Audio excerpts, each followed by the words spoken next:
In today's video, well, I'm working on drywall in the back, and this is the perfect opportunity to share with you a pro drywall tip and technique. The chances are if you're a DIYer and you work around your own house, you don't know this. So why don't we just jump right into it?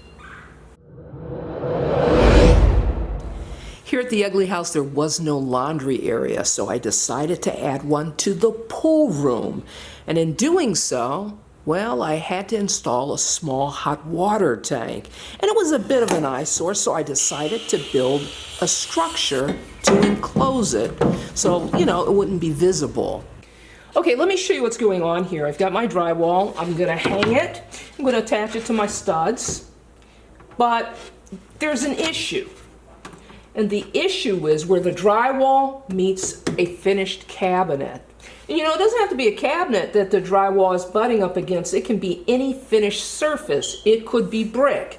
It could be paneling. It creates a challenge. And the challenge is this: how do you apply joint compound to hide this seam here when it's resting directly against a finished surface?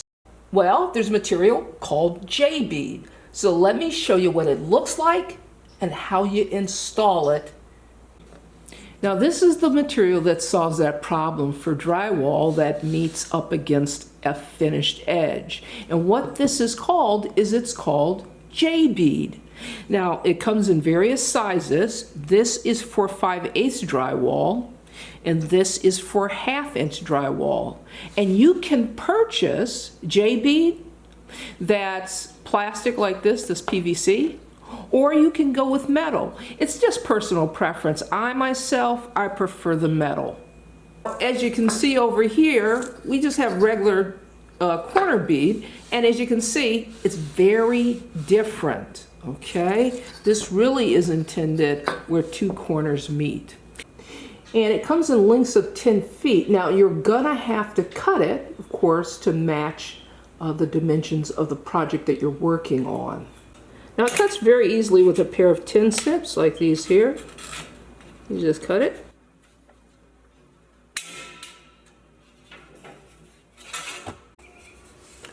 All right, here's our drywall, and here is our j-bead that's been cut to size. And you know what? It's really easy to install. All you have to do is take your j-bead and slip it right over your drywall, and folks, that's it.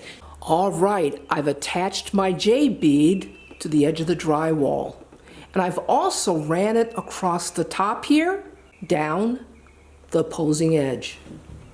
Now all I have to do is attach the drywall to the studs.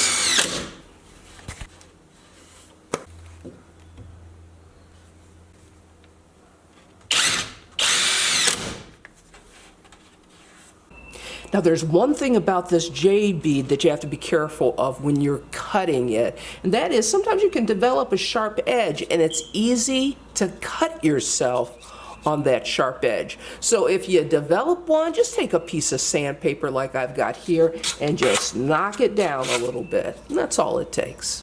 Now I'm moving on to using joint compound over my j-bead.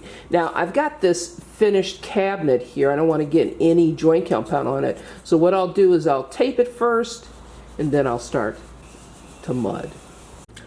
I've got pre-mixed joint compound here on a taping knife, and now it's time for me to go ahead and mud over my j-bead. I'm going to do that with a generous amount of joint compound, but not too much that as it dries, it starts to crack on you. So let me just start, lay down a good amount here. I'm just going to come across. Now you can't cover the j-bead all at once, so take your time. Know that you're going to have to apply multiple coats. Now once you've got your j-bead mudded, don't be afraid to use a little sandpaper if you need to. Now the drywall is painted and my hot water tank has got a nice little compartment and it's out of sight. This is Leah saying you can do this. See you next time.